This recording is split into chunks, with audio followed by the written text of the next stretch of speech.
This video will show you how you can replace a broken mirror assembly on a Ford F250, 350, 450, and 550. The first thing you'll do is open the door and remove the interior panel.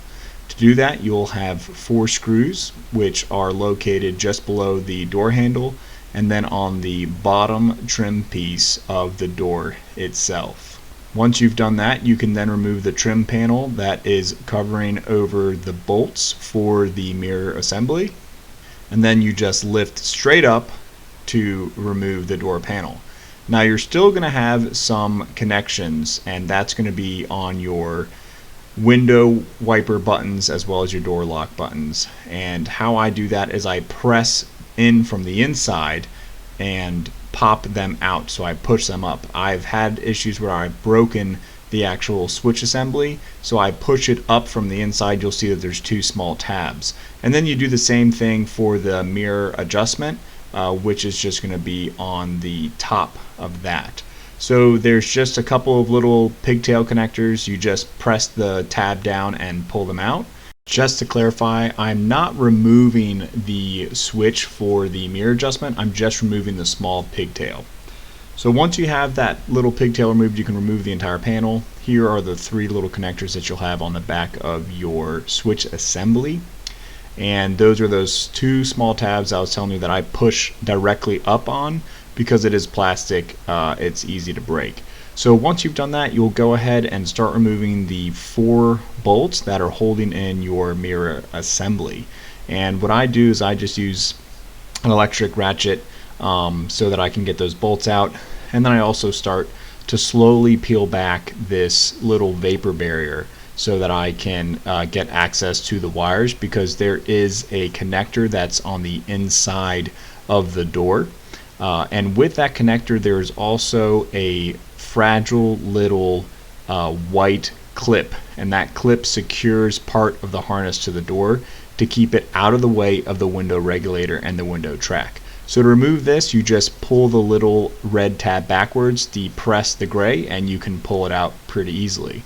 Then this is that little white tab that I'm pressing, which holds the rest of the harness in place.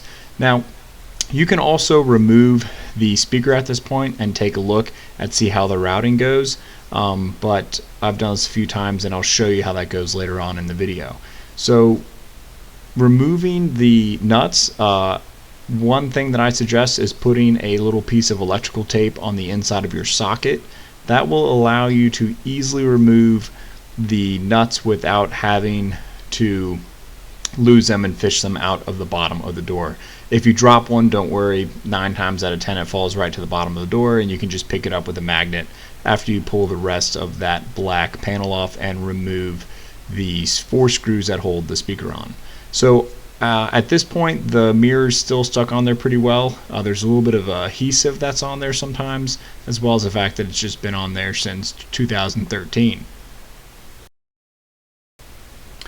So I always have the windows rolled down when I'm doing this so that I can just reach through the door and grab everything.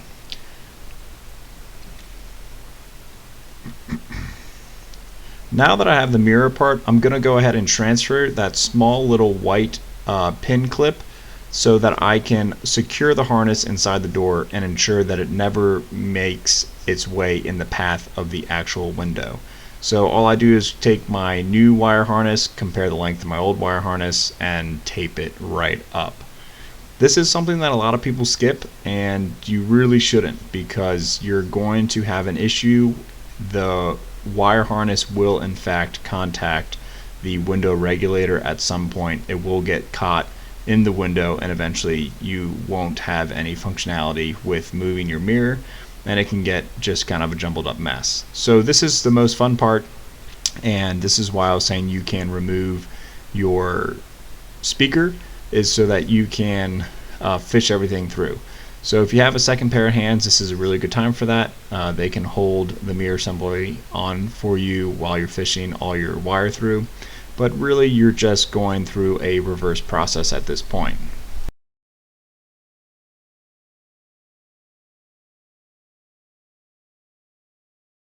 If you haven't done so already, you're going to want to go ahead and remove the speaker. It's held in with 4 little screws, and what I do is I just remove it so that I can properly route the wiring harness and navigate around the window regulator and the window track itself. So once you remove that, you'll be able to see a little bit better what's going on the inside. I'll show you guys a quick little snippet of that. Here's the correct routing for that. So you'll see that it comes in from the top of the door, goes towards us, and is out of the way of the window regulator. So you'll see that if you don't have that white clip in there, it's really easy for the harness to fall back in. So once you have everything put back together, clipped all together, you'll go ahead and reapply the adhesive that is on this little water weather guard. And most of the time you can just re-stick it without having to put anything else on there. But if you need to add some sort of adhesive, it's definitely worth it because it keeps all that moisture out because it's that type of barrier. So put your speaker back together. Everything else from this point is really just kind of a plug and play type of thing.